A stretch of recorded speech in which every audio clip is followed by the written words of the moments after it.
Chapitre 5. Expérience et raisonnement des deux voyageurs.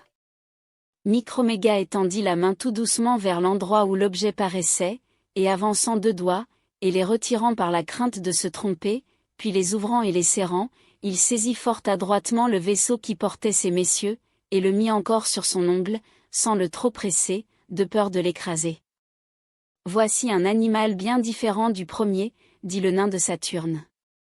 Le Syrien mit le prétendu animal dans le creux de sa main. Les passagers et les gens de l'équipage, qui s'étaient crus enlevés par un ouragan, et qui se croyaient sur une espèce de rocher, se mettent tous en mouvement. Les matelots prennent des tonneaux de vin, les jettent sur la main de Microméga, et se précipitent après.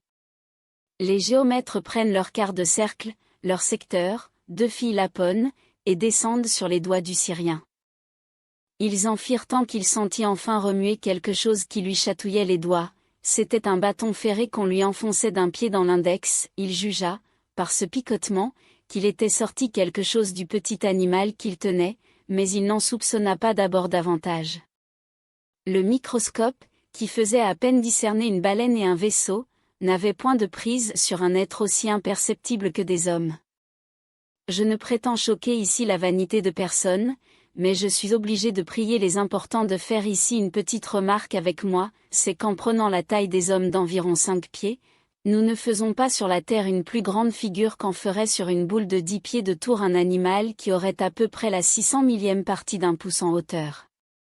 Figurez-vous une substance qui pourrait tenir la terre dans sa main, et qui aurait des organes en proportion des nôtres, et il se peut très bien faire qu'il y ait un grand nombre de ces substances. Or concevez, je vous prie, ce qu'elle penserait de ces batailles qui font gagner au vainqueur un village pour le perdre ensuite.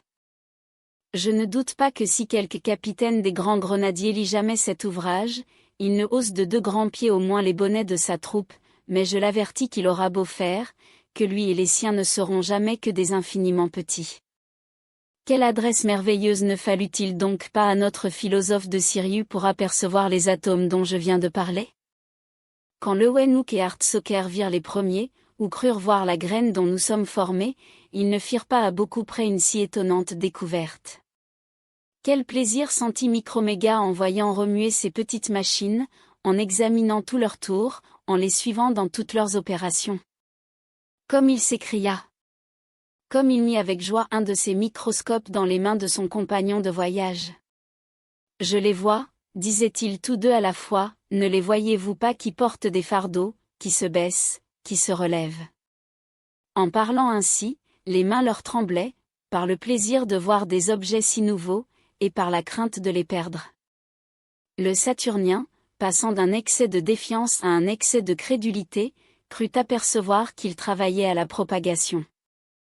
Ah, disait-il, j'ai pris la nature sur le fait.